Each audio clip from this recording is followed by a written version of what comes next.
Hi, my name is Gordon Tredgold, and I'm the CEO of Leadership Principles. And I'm going to be speaking to the Online Prosperity Show, and we're going to tell you how you can simply transform your leadership and deliver unbelievable results.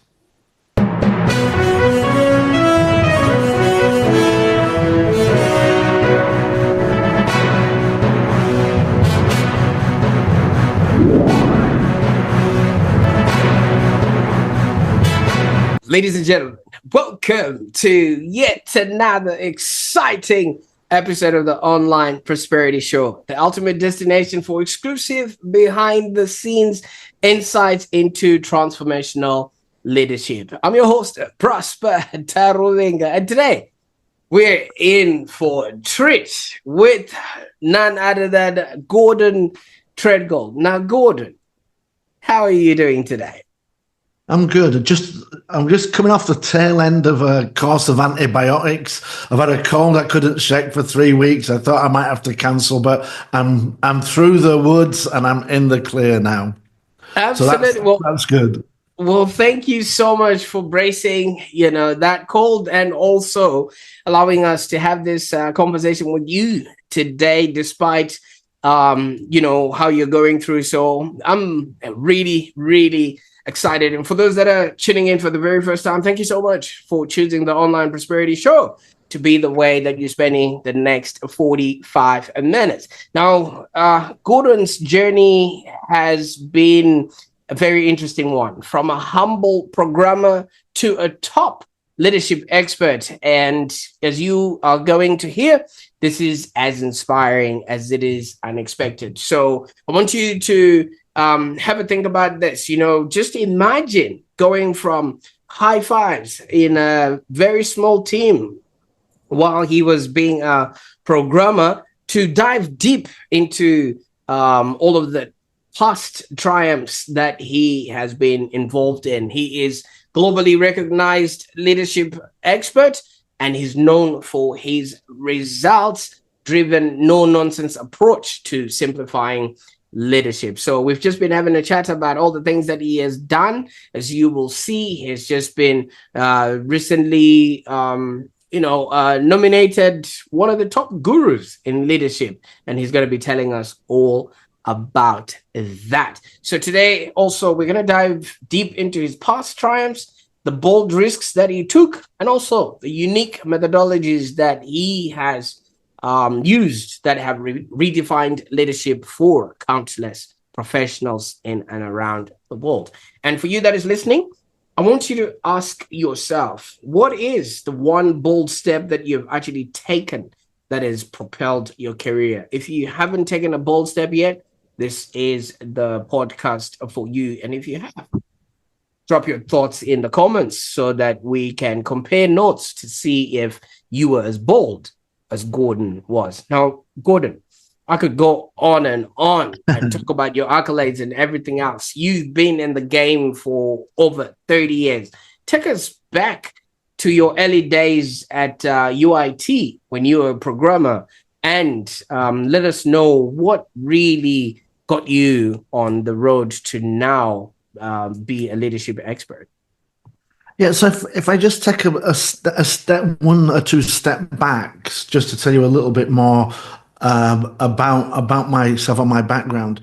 So I did a degree in mathematics, which meant I was good at analysis and problem solving, which is not a bad skill set to have, especially if you're going to take a career in IT. And my number one passion in life was rugby. And I was a front row forward. So I was, and I'm only 5'6", and I used to be playing against guys, 6 feet tall, 200 pounds, a lot bigger and a lot heavier than me.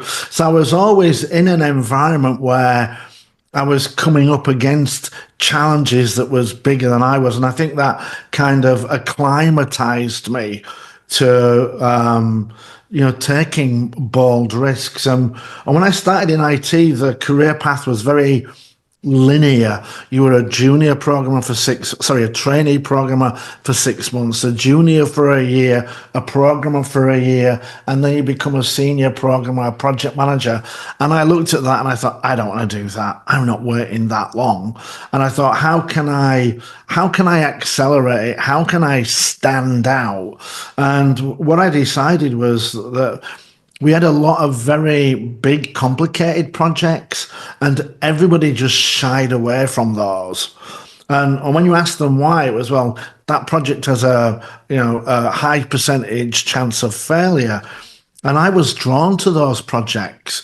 And it was, people used to tell me, you're taking a really big risk. And I think, not really, because if it fails, it's a surprise to nobody. But if we can turn it around and deliver it, now we stand out. Where I'm taking on the jobs that people say are too tough, too difficult, too risky. And by doing that, and with that, excuse me, with that problem-solving mindset and that rugby lead from the front attitude, it actually helped me quite often find solutions to things. And I also think as well, when you're on a project that's doomed to fail, or that's the sentiment, it gives you the freedom to try something new, do something different. Because if they think it's going to fail, it's because they know that the standard approach is probably not going to work. So that gave me the freedom to try things, to be bold, to be aggressive. It gave me the opportunity at times to redefine the project. So instead of achieving 100% success, maybe dialing it down at 85, 90. Still a tough challenge. But when you deliver those, you put yourself into the spotlight, and then you become somebody that people see as a go-to expert to solve problems.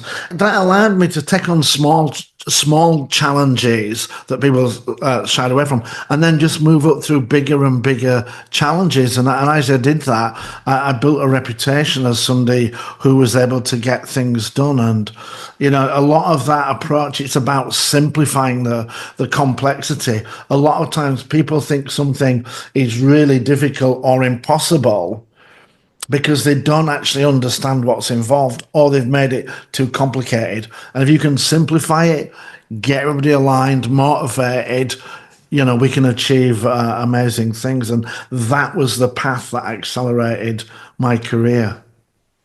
Absolutely. I quite like that. And thank you so much for giving us that tidbit of information about rugby, because then it really opens us up to some of the reasoning behind, how you ended up performing the way you're performing, because as a sportsman, discipline is involved, follow through, teamwork, and all those things are required for you actually to be, like you said, you were playing, in the front. But how did you then obviously... Well, let me just add another point to that, because I think, and I think this is key to getting comfortable with failure to some extent, and that is that I'm 5'6", and I back then I weighed about 150 pounds, and I would be coming up against guys who were 6-7 inches taller than me and 50 pounds heavier, and people said to me, "Oh my God, do you not think you're going to get hurt?" But actually, when you played, you'd be worried about it, but then when they hit you, it was like, it's not that bad. It's not like I've been run over by a truck.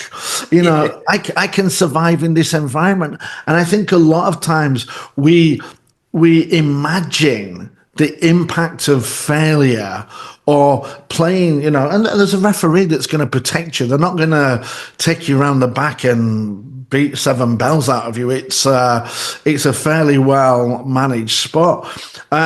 And I think that fear of failure, the fear of, embarrassment or pain or whatever it is often significantly worse in our minds than reality, but it stops us from trying. Absolutely. Yeah. So many people, yeah, they just get stopped in their tracks. And considering you are not that tall, if somebody would come in and tackle you, especially people from the opposing team, that also works out in business or in life. If something big Yeah, comes to tackle you, you're not just going to curl in fetal position. No, you're going to yeah, do whatever you can. And like you said, there's rules and there's, yeah. checks and Protection. balances. Absolutely. Yeah. Absolutely. So, you went on from obviously managing projects to turning around the ones that were failing in, Yeah. as you progressed. And then you eventually stepped into the spotlight as a leadership sort of expert. Obviously, there's quite a lot that would have happened in between. Let us know, how you then progressed as soon as you started, getting all these responsibilities. How did you then start working towards, like you said, showing up and wanting to stand out? So when I started taking on the challenges, a lot of in the early, I would say the first 5 to 6 years of doing that, the projects would be $1 million, $2 million, $5 million, and this is back in the 90s. So it was a lot of money then, but I was able to, through my sheer determination, my own ability to solve problems, I was able to lead from the front and make the changes that were needed to turn it around. But what I found was, as I progressed from 5 million to 10 million to 20 to $100 million projects, I was no longer leading the teams. I was leading the people who were leading the teams, or I was leading the people who were leading the people who were leading the teams. So my hands-on actual, my capability as an IT person wasn't enough because the projects were too big. And what I had to do is I had to go from being the hero and helping drive the change hands on to learning how to trust people. And we often talk about a lot trust in leadership, and the people need to trust the leader.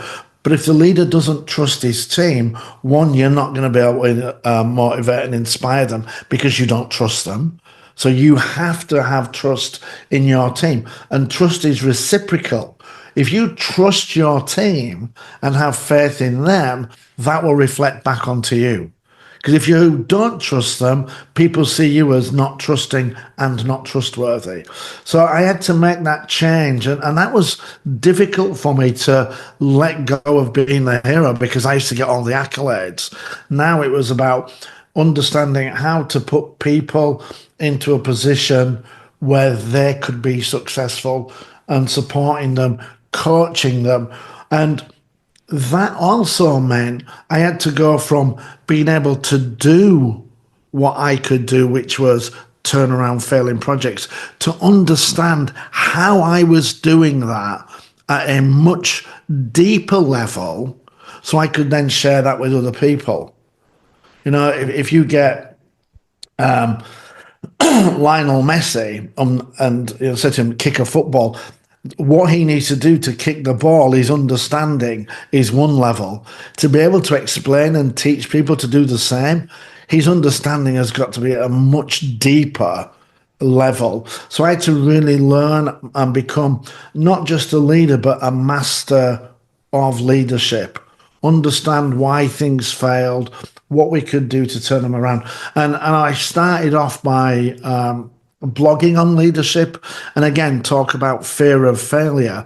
I got a grade C in English at school, and my English teacher was like, "Oh my God, I can't believe you got a C. Stop doing English, go do mathematics, stick with this because I don't know how you did it. All your luck came in on that one day, but you'll never do anything with English."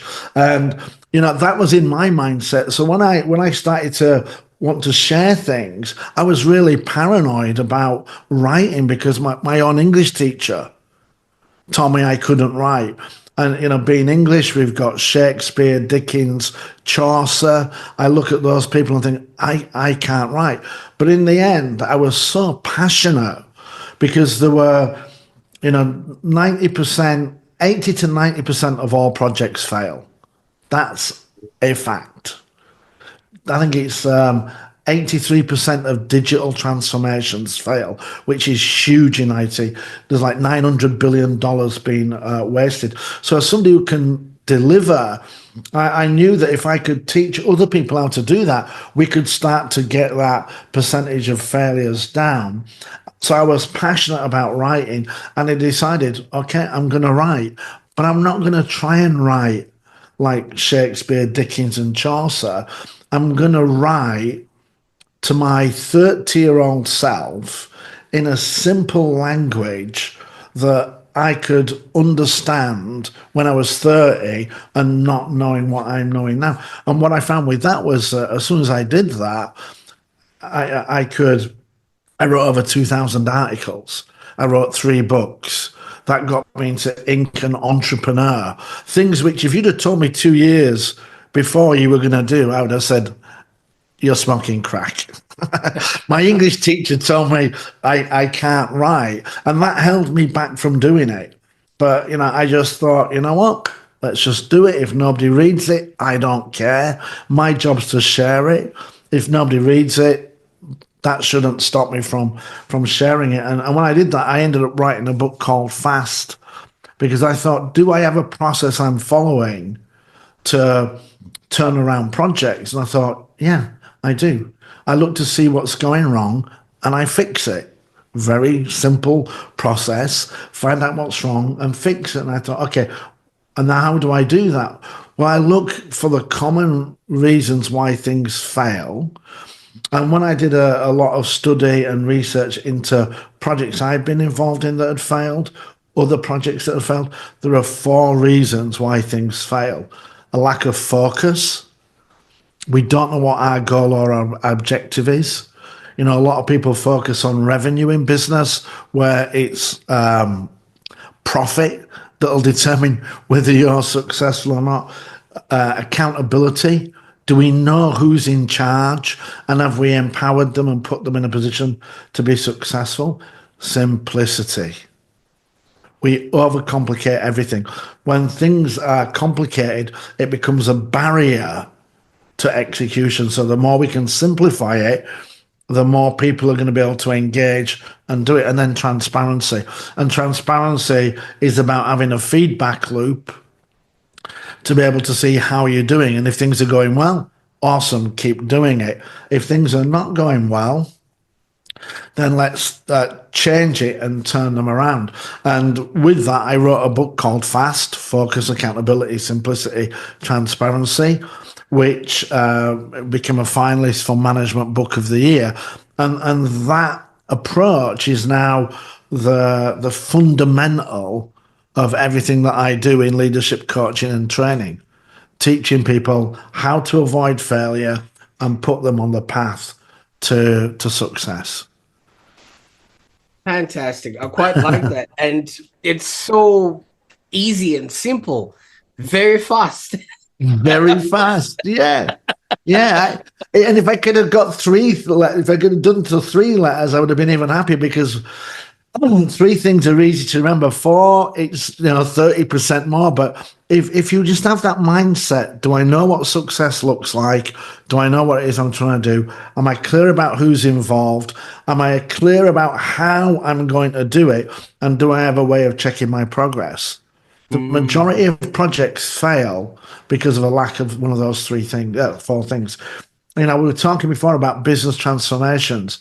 In the Fortune 100 companies, they wasted $900 billion on projects.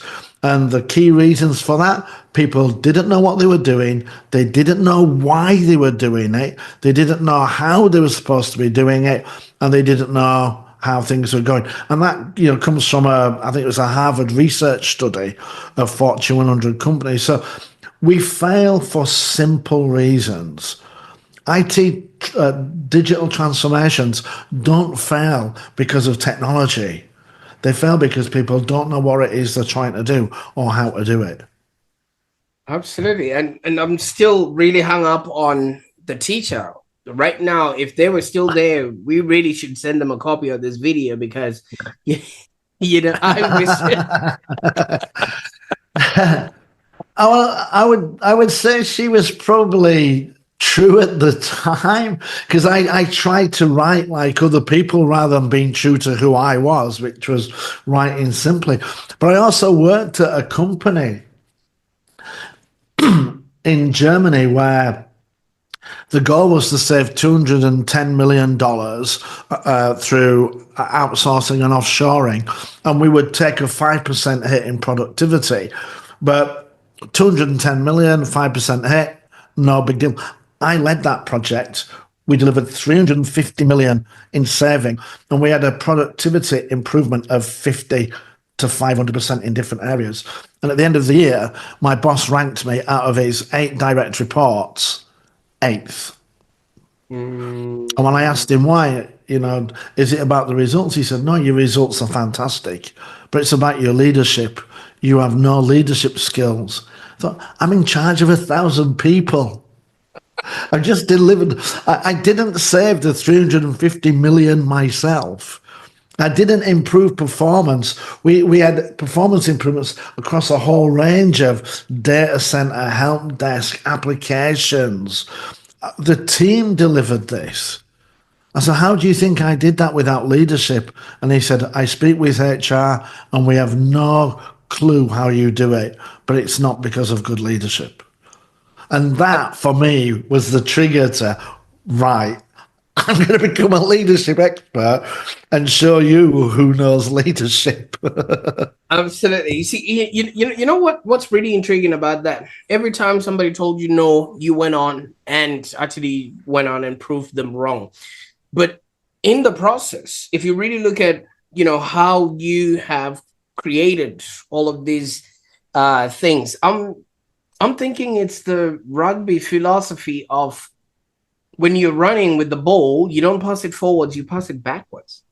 Like for a lot of people, they wouldn't understand that, in order for the try or the team to actually win, you don't pass the ball forwards, you pass it backwards. And that's to the people that you're working with and everybody else, so they can create opportunities and actually make the try. I don't know if that's a far-fetched observation to how you've been operating. Yeah, it's interesting, isn't it? We go forwards by passing backwards. Yeah. How does that work? And it's so I do think there is something with that, but also as well, I think, I played rugby from the age of 9 to 43. As I say, it was my number one passion in life. And one of the things that you learn, and I played on very successful sides and sides that also weren't as successful as we would like. But what becomes clear is that if you've got a great teamwork, then the highly talented individuals really add to that. But if you don't have great teamwork, even with great individual contribution, you're not going to be as successful. And I've been part of teams where, we had no great players. We had good players who were molded into a great team.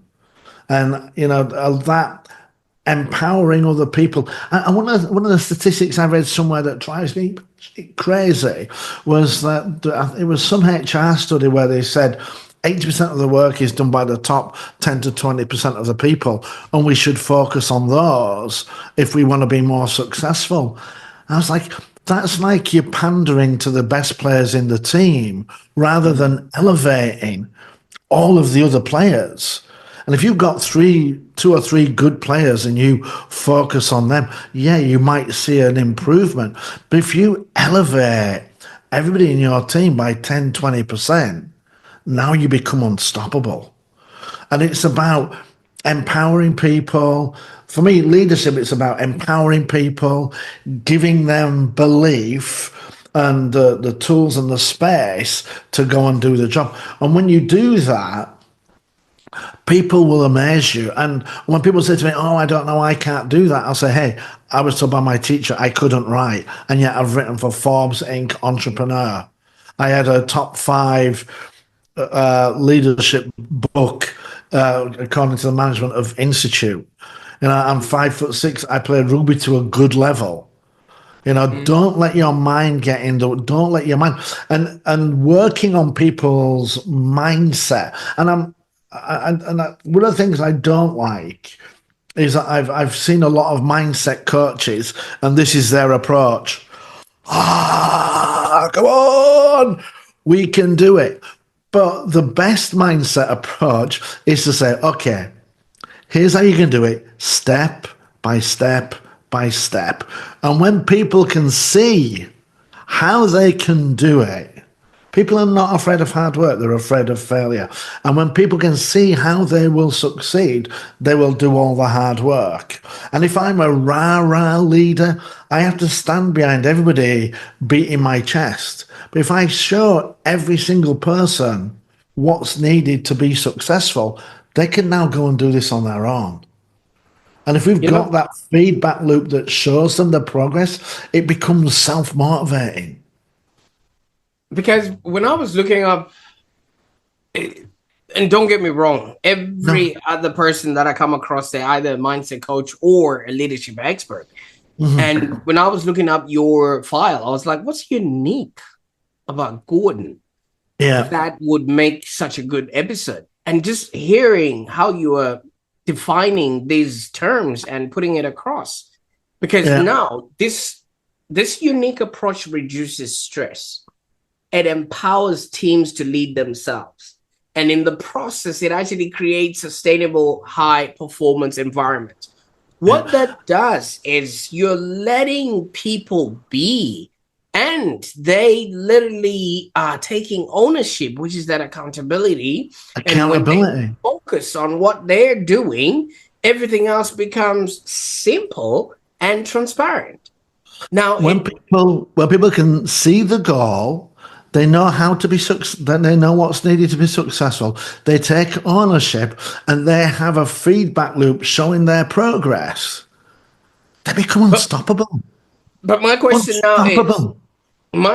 now is, I think with the other people that didn't see your leadership qualities was only because can this be transferable, or is this a personal quality that is only Gordon related? Because I feel like there has to be an element of the person who can make things simple for other people.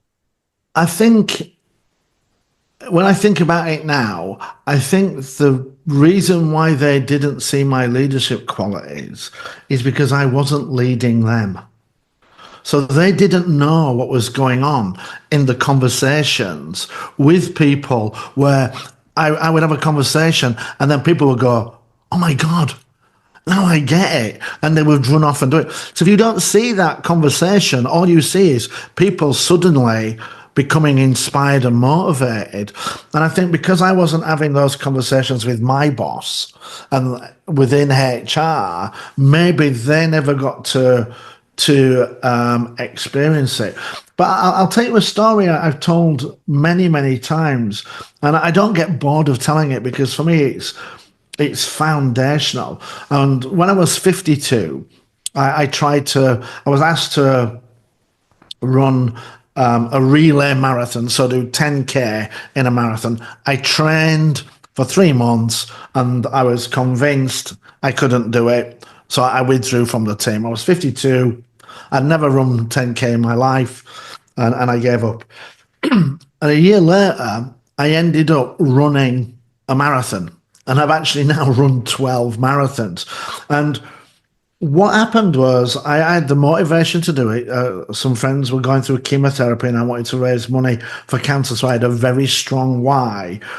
And when I decided, I researched it, and when I decided I'm going to do it, and I shared it with my friends. My 2 best friends said to me, "You're too old, you're too fat, you're too unfit." And I said, "But I've got a plan. And they said, okay, what's your plan? I said, well, I've researched it. And just before we start, you tell me I'm too old. Faruja Singh, he's 100 years old. He ran the London Marathon. Clearly, at 52, I've got 48 years of marathon running left in me, God willing. Secondly, I've found this plan. And the plan is for the first week, I run 15 minutes Monday, Tuesday, Wednesday, Thursday.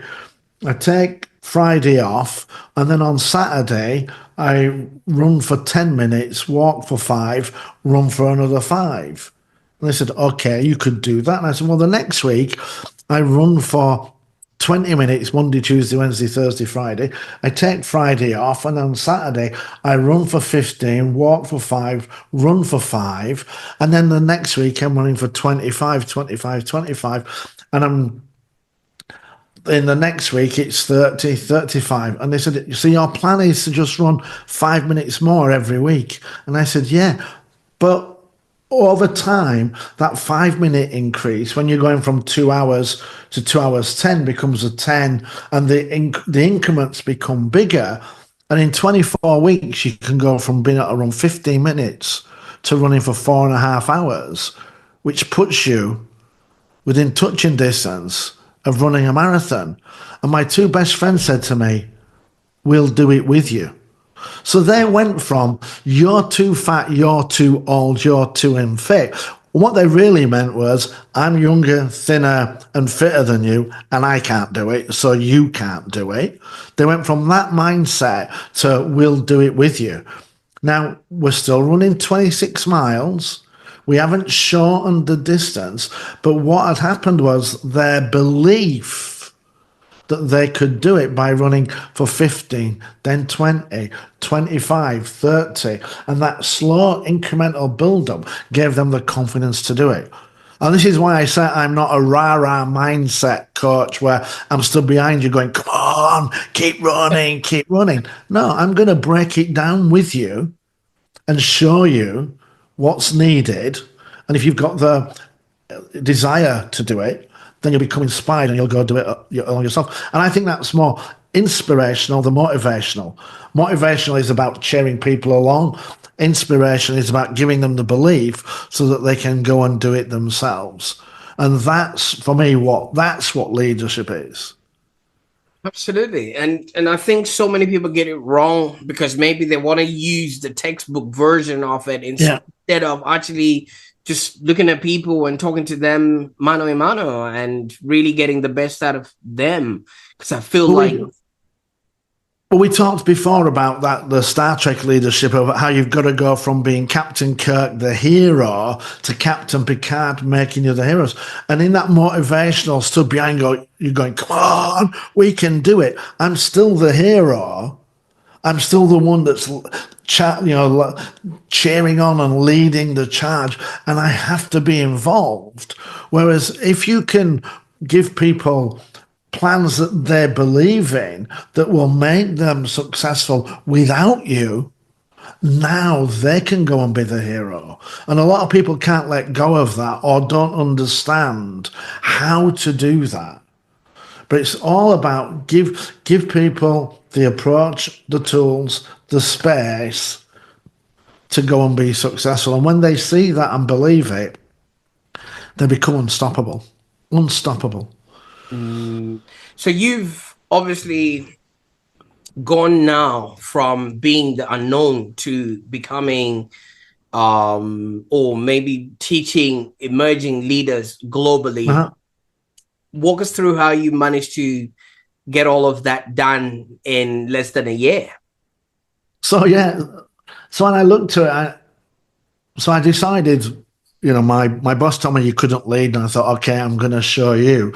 And I'm going to quit the job because clearly I'm not a good, in spite of the results, I'm not getting the recognition for my own boss. And I Googled myself, and this was back in 2012, because somebody said to me, if you Google yourself, companies will Google you, so you need to see what's out there, because that's what they're going to be seeing. And when I Googled myself, I'm actually the only Gordon Tredgold in the entire world.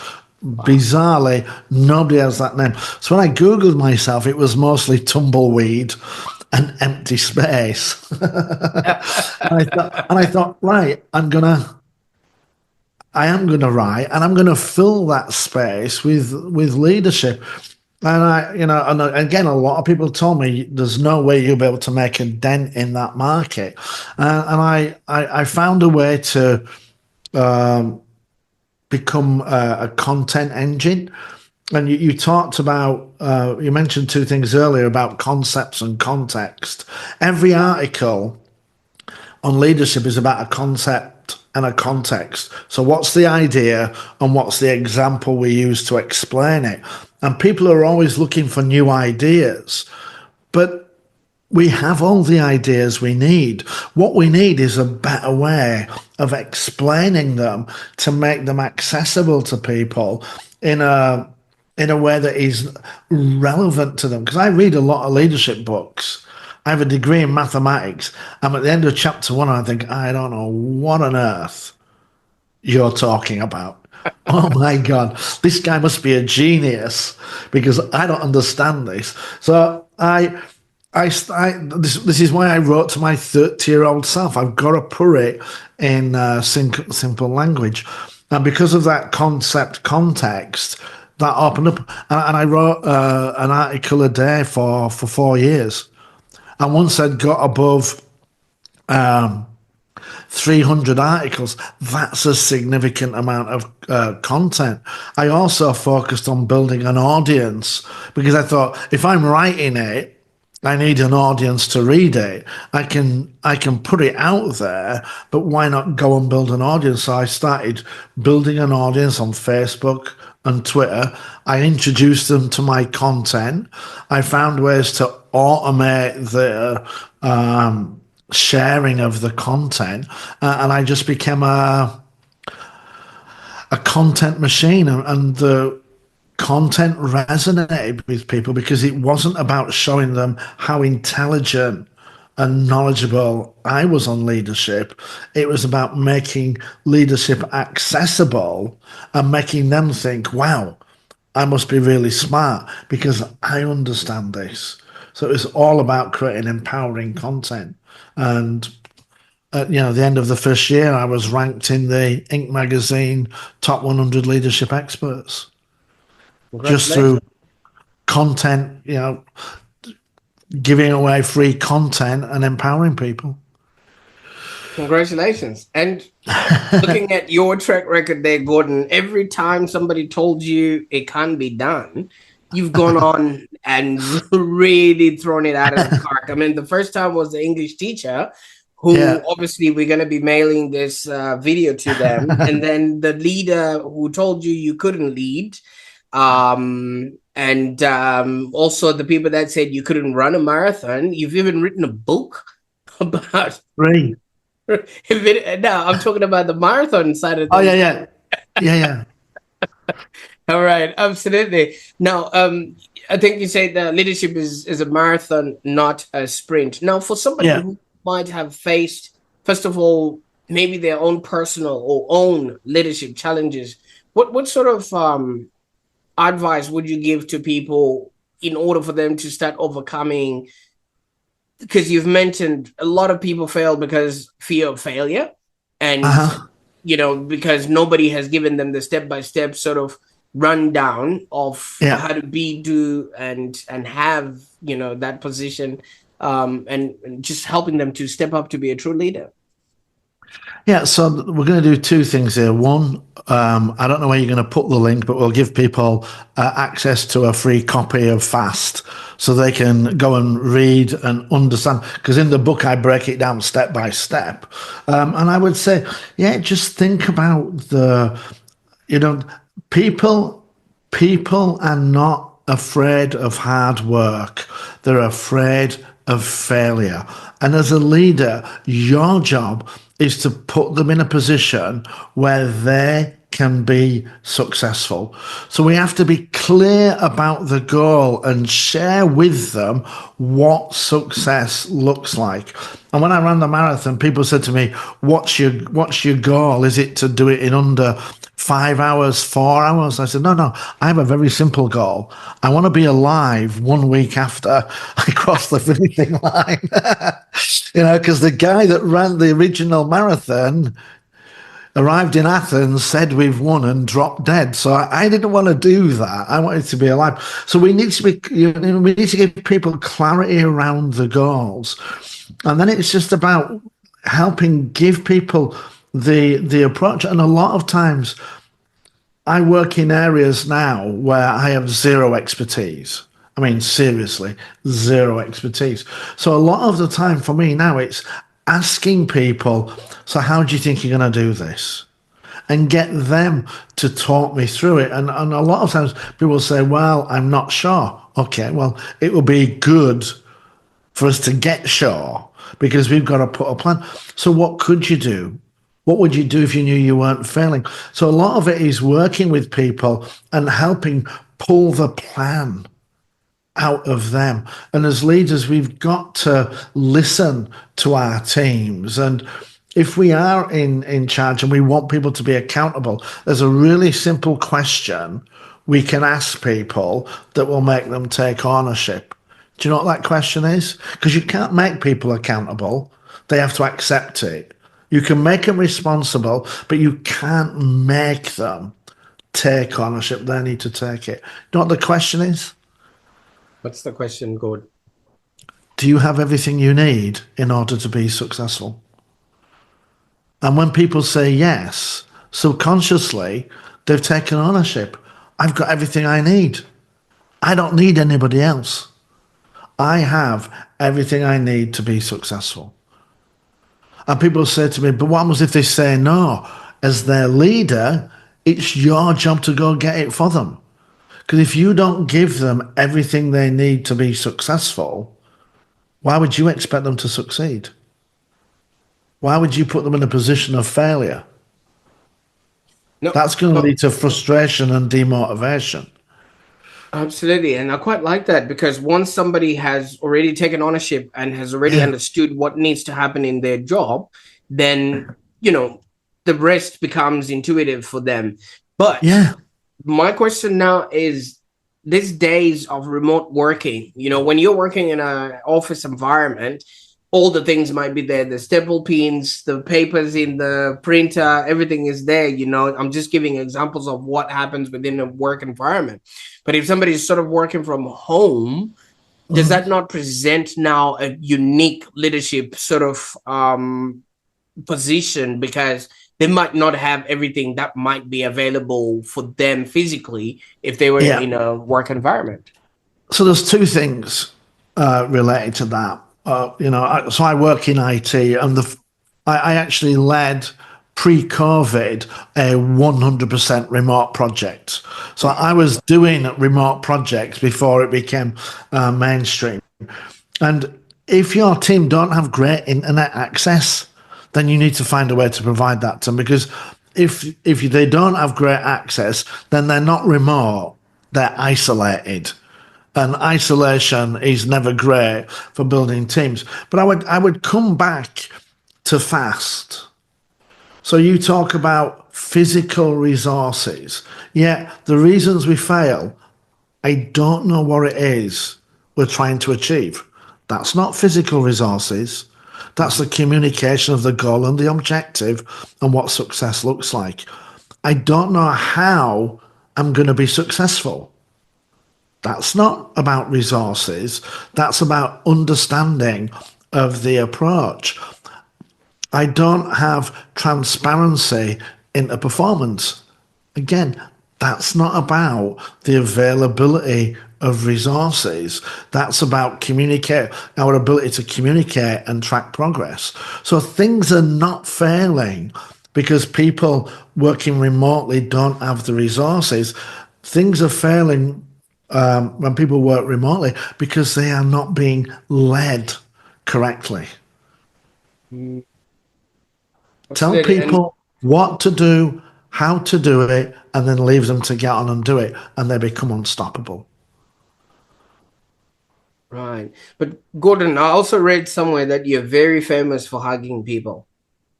For Hugging people. yeah, that nearly got me fired. I was when we were doing the big transformation where we saved 350 million. We outsourced the data center, the help desk, and application support to Accenture, IBM, and Unisys, three big giants, and we were all in one big project. And the team I had, we were.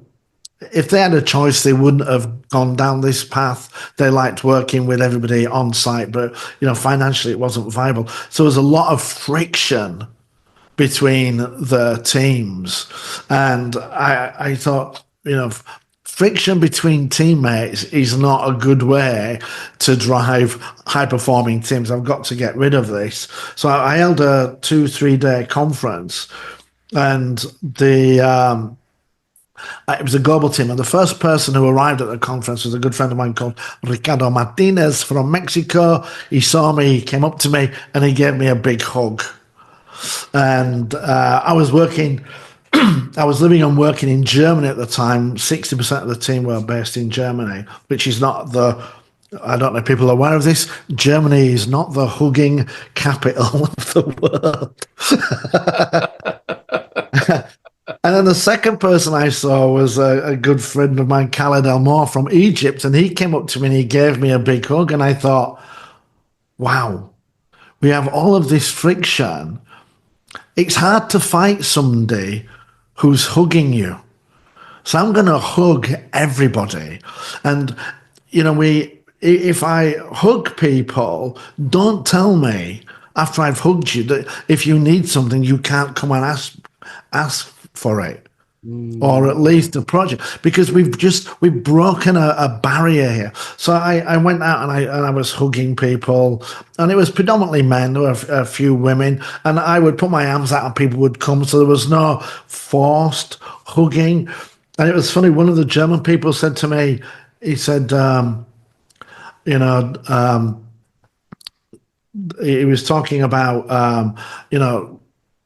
I don't get hugged a lot, and my father, he always wants to hug me, but I never let him. And I said, wow, do you have kids? And he said, yeah. So do you hug your kids? He said, I hug them all the time because I love them. Yeah. And your father? And he went, oh my God, I'm going to have to go home and give my dad a hug. But as we did that, it started to reduce the friction and tension, the atmosphere. It lowered the stress, and after a day and a half of doing this, I had to give a day and a half of the project. We talked about what had happened, our past performance, celebrating that, looking at the challenges, and then the second half was about what we were going to do going forward. And I had to do a kind of an opening keynote to the team, about 80, 90 people.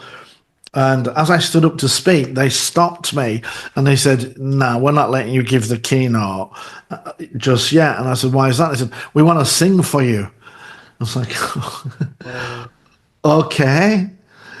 Never experienced this before in my life, but okay. And 80 people. Now, I'm a rugby player, fairly thick-skinned, tough rugby player, and my entire team stood in front of me. The music started, and I had 70, 80 people singing, "Can You Feel the Love Tonight" from The Lion King. Wow. Even you can imagine. Yeah, you can. I kind of just melted, and I thought, wow. Now I know that what we've done has worked. And then 2 days after. Yeah, not only were you putting projects together, but you're also bringing people together, because a choir of 80, although, they had an audience of 1, but that in and of itself is just remarkable. Well, they were showing me the impact that what I'd had on them. That's how they was feeling. And it's interesting what you said of how I put projects together and now I'm bringing people together. Actually, you have to bring the people together first and then the project will take care of itself. If you take care of the project first and look after the people second, good luck with that. Because you know, once you've empowered people with an army of 80 people all motivated, and people will go above and beyond. But 2 days after that, I swear this is true, I'm not lying. 2 days after that, I had my review with my boss, who started the review that said, oh, by the way, I've been informed by the Workers' Council, if you hug one more person, you will get a written warning. And if you hug a person after that written warning, you will be fired. And then he said to me, now I want to give you your review. You're bottom in your group and you have no leadership skills. This was 2 days after 70 people are singing Can You Feel the Love Tonight? And not only that, when I came back to my office door had a note on the outside that said free hugs inside. And I'm a senior vice president in a 50,000 employee company, so not a small role. And I would be having meetings in my office. People would knock on the door. I would say, they would open the door and said, any chance of a hug? And they would come in, stop the meeting, and I would give them a hug. And yet I was told, if you hug one more person, written warning and then fired. And people were coming to me for hugs. This is the power of leadership. When as leaders, when we put the people first, we empower them and we elevate them. People will do anything for you. I have 200 testimonials on LinkedIn from people that worked with me. Absolutely. Well, that's the reason we're having this chat today, because there's a lot, people can learn from you, and, how just to be human first, like you said, and then to be able to then lead other human beings. And I'm not going to tell you that you need to hug everybody, but you could hug them metaphorically by creating a safe environment, giving them what they need, the support and the words of encouragement. People love that. Absolutely love that.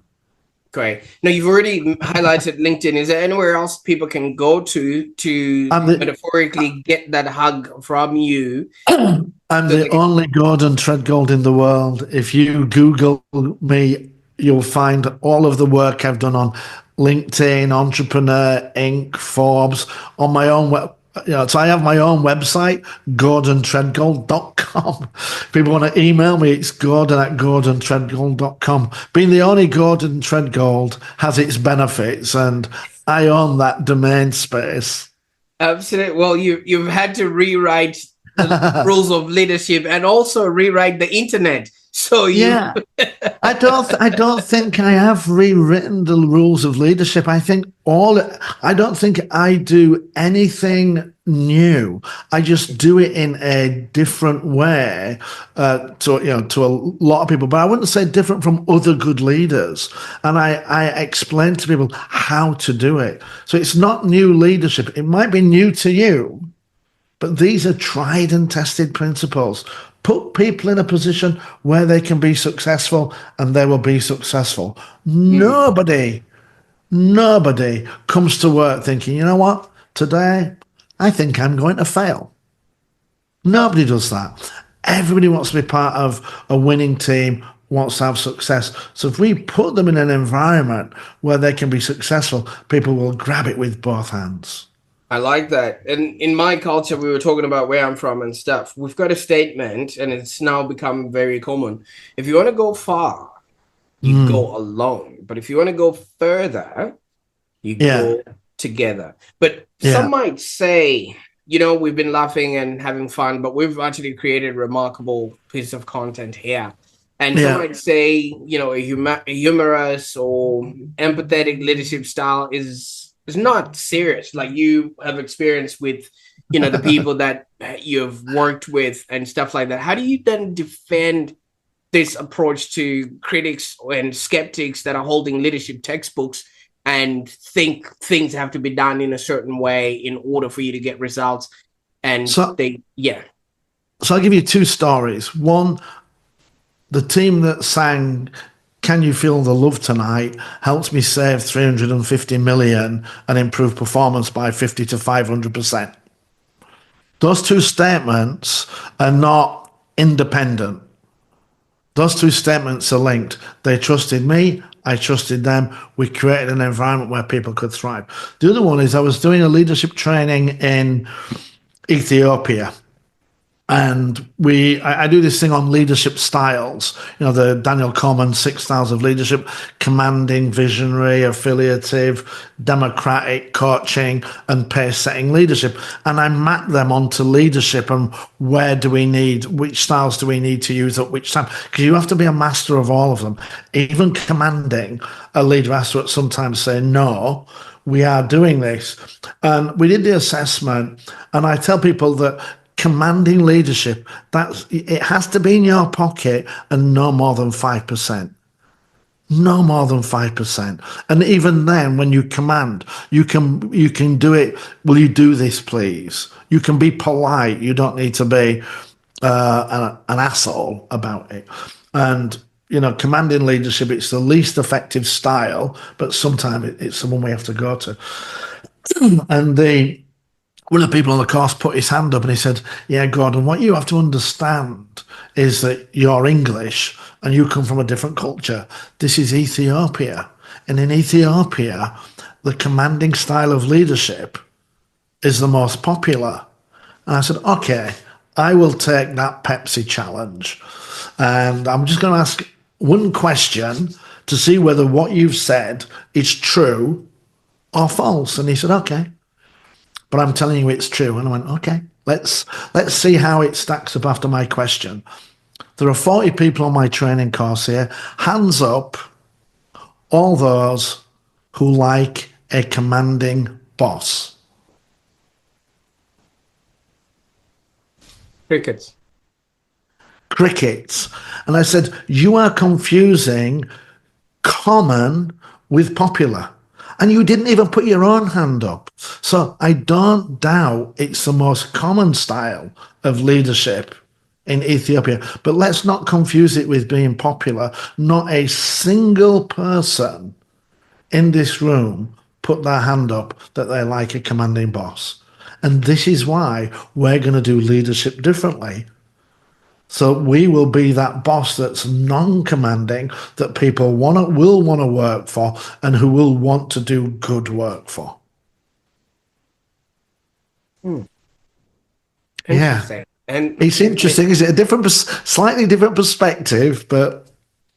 Absolutely, because so many people think, it is what it is and how things have always been, but as we have realized, really people just want somebody who can trust them to do their best work, and once that is given to them, they will do they will perform at the best. The reality is, in order to be the best leader that you can be, you need to give up power by empowering people. So give your power away and then rely on influence. But a lot of leaders don't have the confidence in their ability to do that. I've got the power and now I'm going to hold on to it. I'm not going to give it away. But when you do that, you're limiting your impact and your influence. Empower people. Trust in them and in your ability to motivate and inspire them. And you don't need to be a charismatic leader or a great orator. Just giving people, clear direction, clear instruction, clear goals, and positive feedback when they're doing performance, that's going to do all of that for you. Leadership is not hard, but it becomes harder if you insist on holding on to power and trying to use authority to lead rather than distributing power and using influence to lead.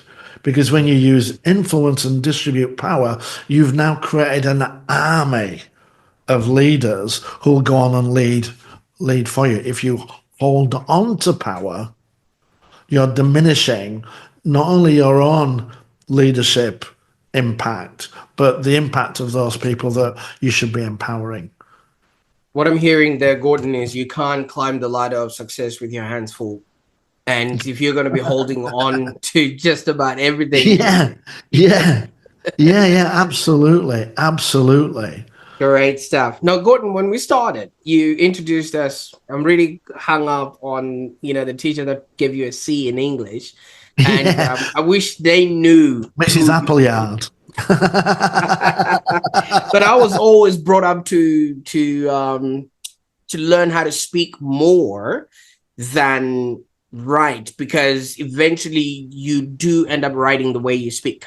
All right. So you're a great storyteller yourself, Yeah. and everything else is apparent. But if you could go back, maybe to speak to that younger Gordon who was short, stumpy, obviously in the rugby team and receiving C's, in English, although you were good at mathematics, what sort of words would you tell that young man, knowing knowing what you know now about who you became? So there's a great tool that I like to share a lot with people, and it's called Johari's window, and it's 4 boxes, and it's a quadrant diagram, and in box number 1 is what you know about you and what I know about you. In the box second along, it's what you know about you that I don't know, so your hidden talents.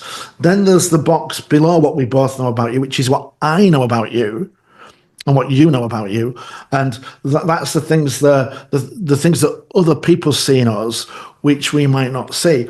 And then there's box 4, which is what we don't know about us and what others don't know about us. That box is full of treasure and gold. We are all not only so much more capable than we think we are more capable than others think we are. And as you say, my English teacher told me, you'll never do anything with English. 3 books, Forbes Inc., Entrepreneur, 2,000 articles. Can't run a marathon, I've run 12. Can't be, don't know anything about leadership, I'm now in the top 30 leadership experts. But if you'd have asked me, could I have done all of those things, I would have said no as well. So we have to dig and push and sometimes try things. Even if we don't think we can do it, if we don't have any capability, give it a go. One of my favorite formulas as a mathematician is persistence is a talent multiplier. And if you've got a little bit of talent and you really stick at it and keep working and keep working and keep working, you can achieve amazing things. There's no such thing as big successes. Big successes are an accumulation of small successes. And with a little bit of talent, we can have small successes. And with great persistence, we can build that into a mountain of small successes. Absolutely. So It's like the compound big, effect, right? yeah, Yeah, yeah, it's compound, yeah. Yeah, absolutely. Have faith. Try things you've never done before. Take a risk. Be bold. The worst that can happen is people will laugh at you. Then maybe you're a comedian. Maybe that's the way to go. And don't let other people hold you back, because we've all got skills that we don't know about and other people don't know about. So don't let them rain on your parade. absolutely. Now, as we wind up, I mean, obviously we could go on and on. You did warn me that I did mention that at the start. Well, in the interest of not running out of tape and you running out of your voice, what's next, Gordon? I mean, there's so much in the horizon now in terms of the Yeah. way people lead, AI, all of those things. What's next? So I want to train 1 million leaders. How am I going to do that? I've built a course to do that. I've put it online because I can't physically train 1 million people myself. But maybe I'm going to train people to give the course. I created a high performance leadership course which brings the fundamentals of leadership, and I've trained CEOs and junior leaders the exact same material. Because a lot of senior leaders aren't doing it. They believe that control's the way to go. So it's very simple. It's very easy to understand. And I'd love to train them. I'd love to train 1 million people in leadership. And it's not about, obviously a dollar a course that would generate $1 million, which wouldn't be too shabby. But it's more about empowering and helping to create a better world. I believe, everybody should have the opportunity for 70 people to sing, "Can you feel the love tonight?" Can you imagine a company or companies or a world where everybody's singing to the leader, "Can you feel the love tonight?" What a world that would be. I love that. And thank you so much for showing us what's possible. I mean, obviously, your unique approach reduces stress, empowers all those teams to start leading themselves. And as you said, it will make the world a better place because of the ripple effect that creates. Now, now that I understand how you work, Gordon, and now that I know what you're capable of, I'm going to put this across to you. 1 million people is not possible, Gordon. You're never going to do it. It's not going to happen. The people are not going to come and hug you, and you will obviously keep trying until you run out of your voice. So there you go. And I know you're going to challenge me by saying, you know what? I'm going to do that. So yeah, absolutely. Hold my beer. This time around, just hold my cough medicine, right? Yeah, absolutely. I just share you another story. So I've run 12 marathons, and I'm just talking now, coming back to Jahari's window, the box of we don't know what's in there. And I said to a friend of mine, I've run 5 marathons. I'm going to do 4 marathons in 10 weeks. And he was like, "You're crazy. It's not possible." And I said, "Yeah, but we have to understand. We have to redefine possibility." There's a Spanish gentleman called Ricardo Abad, and he ran a marathon a day for 607 days in a row. And he did that whilst working rotating shifts in a factory. Now, you want to tell me 4 in 10 weeks is a stretch? Now I listen to that, I'm thinking, maybe I should do 10 in 10 weeks, maybe 5 in 10 weeks. So we have to redefine, we have to take the roof off whatever we think is the limitation. Because I ask people the question when I'm doing a lot of training, what do you think the world record for doing a marathon a day is sequentially? And people say 50. I went, nah, 60, 607. And I'm not telling everybody, go out and run 608 marathons. But I'm telling people, you can definitely do more than you think. You have capabilities that either you're too shy to use, don't feel comfortable out, or you just haven't discovered yet. Dig into that box. Absolutely.